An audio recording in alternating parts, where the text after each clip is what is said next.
చంద్రబాబు గారితో దాదాపు మీరు మీ జర్నీ స్టార్ట్ అయ్యాక 25 ఏళ్ళ జర్నీ చేశారు. ఆయన ఈ జర్నీలో మీకు ఆయన నుంచి మీరు నేర్చుకున్న పాఠాలు ఏంటి? చంద్రబాబు గారు క్రమశిక్షణ అండి. ఆయన నుంచి క్రమశిక్షణ నేర్చుకున్నాం. 68 ఏళ్ళ వయసులో కూడా ఆయన 18 గంటలు కష్టపడుతున్నానండి. ఈ రోజుకి మేము సిగ్గుపడుతూనే ఉంటాం ఆయన చూసి. క్రమశిక్షణ బాగా నేర్చుకున్నాం ఆయన చూసి.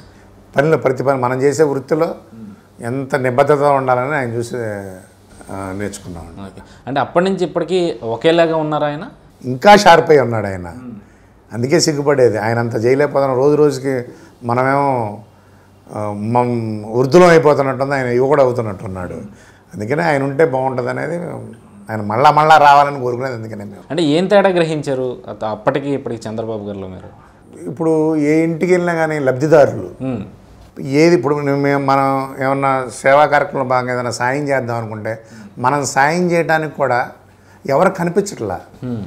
ఏదైనా టెక్నికల్గా ఏదైనా వాళ్ళకి ఆధార్ కార్డు సరిగ్గా లేకో ఏది లేకో అట్లాంటి వాళ్ళకి మనం ఇవ్వగలటమే. కానీ ఇవాళ గ్యాస్ కానివ్వండి, కుట్టు మిషన్లు కానివ్వండి, ఏదైనా సరే లబ్ధిదారుడు లేని ఇల్లు లేదు. మరి ఆయన అదే కదా మనం చూసేది ఆయన డెవలప్మెంట్ కానీ ఏదన్నా కానీ. అంటే ప్రస్తుత రాజకీయ పరిస్థితులు చూస్తుంటే తెలుగుదేశం కార్యకర్త అనుకున్న వాళ్ళకే ఈ సంక్షేమ పథకాలు అందుతున్నాయని చెప్పి ఒక వాదన వినిపిస్తుంది. పొరపాటు అండి, పచ్చి అబద్ధం అది.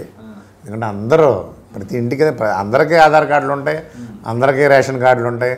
అందరూ రేషన్ కార్డులు ఆధార్ కార్డులో ఈ పార్టీ అని చెప్పి ఉండదు కదా. అది ఎలా చెప్తాం మనం? అంటే పింఛన్ల విషయానికి వస్తే ప్రధానంగా 70 ఏళ్ళు 80 ఏళ్ళు ఉన్న వైసీపీ పెద్దవాళ్ళు ఎవరైతే ఉంటారో ముసలి వాళ్ళు, వాళ్ళలో కొంతమందికి ఉన్నా సరే తీసేసి వాళ్ళ వర్గంలో ఉన్న అంటే తెలుగుదేశంలో ఉన్న కార్యకర్తలు ఎవరైతే ఉన్నారో వాళ్ళకి 50 ఏళ్ళు 55 ఏళ్ళు ఉన్న వాళ్ళకి కూడా ఇస్తున్నారు అంటున్నారు. ఇదంతా అపోహలండి, బురజాలట అంతే. చూపించమని చెప్పండి. ఎవరున్నారు? ఎవరు లేరు అలాగా. ఎవరన్నా అదే టెక్నికల్గా ఏమన్నా ఆగితే అది కూడా వైసీపీ, టీడీపీ, జనసేన ఇవన్నీ కాదు, టీడీపీలోనే ఉన్నారు చాలామంది. వాళ్ళకు కూడా మేము టెంపరీగా ఇద్దాం అనుకుంటున్నాం. మేము ఏది ఒక 3-4 నెలల్లో పర్మనెంట్గా వచ్చేస్తాయి కదా. ఈలోపు చేదోడు వాదోడుగా మేము వాళ్ళకి హెల్ప్ చేద్దాం అనుకున్నాం. మరి మేము అట్లా అనుకోం కదా.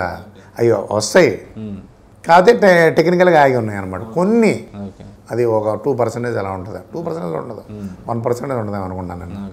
మీరు రాజకీయాల్లోకి వచ్చిన తర్వాత మొదటగా మీరు చేసిన పార్టీలో క్రియాశీలక పాత్ర ఏది? అన్ని విషయాల్లో వనరులు కానివ్వండి, వ్యక్తులు ఇది కానివ్వండి, ఏమన్నా కానివ్వండి, అన్నిట్లోనూ నేనుగా చేయాలనుకున్నది ఏదిగా మనంగా చేయాలనుకునేవి చేసాం. పార్టీ మంది, కుటుంబం మంది, అన్నీ నేనే చేసి ఉన్నాను.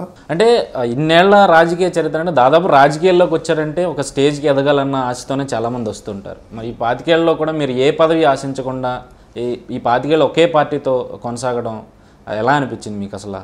ఇప్పుడు ఎవరికన్నా మనం హెల్ప్ చేద్దాం అనుకున్నాము, అది పదవి ఉంటేనే చేయాలనే లేదు. మన దగ్గర నిజాయితీ ఉండి మన దగ్గర ఇది ఉంటే మనం ఎవరికైనా చేయొచ్చు. పదవి తీసుకోవాల్సిన అవసరం ఉంది. అనేక పదవులు వచ్చినాయి నా దగ్గరికి. రీసెంట్గా మార్కెటింగ్ అటు చైర్మన్ తీసుకోమన్నారు. అంత అవసరం ఉంది. మనం సర్వీస్ చేస్తున్నాము, ఏ పనైనా చేయించుకోగలుగుతున్నాం మంచిగా. ఓకే. అంటే ఇన్నేళ్ళు ఈ మధ్య వచ్చిందా మీకు ఆఫర్? నాకు ఫస్ట్ కూడా వచ్చింది. నాకు అప్పుడు డాక్టర్ గారు ఎంఎస్ఎస్ కోటేశ్వరరావు ఉన్నప్పుడు 1996లో మా వార్డు కౌన్సిలర్గా వేయమన్నారు. అప్పుడు ఆయన స్వయంగా చెప్పారు. ఓకే. పార్టీ తరఫున కార్యకర్తలకు కానీ నాయకులకు కానీ అధిష్టానం నుంచి ఈ గౌరవ మర్యాదలు అనేవి ఎంతవరకు ఉంటాయి? పక్కా గుర్తింపు ఉంటుందండి. ఖచ్చితంగా ప్రతి ఒక్కరికి గుర్తింపు ఉంటుంది. అయితే పార్షియల్గా పేద ప్రజలు ముఖ్యం. వాళ్ళ తర్వాత పార్టీ కార్యకర్తలు, పార్టీ పదవులు అనుభవించేవాళ్ళు ఏదైనా సరే.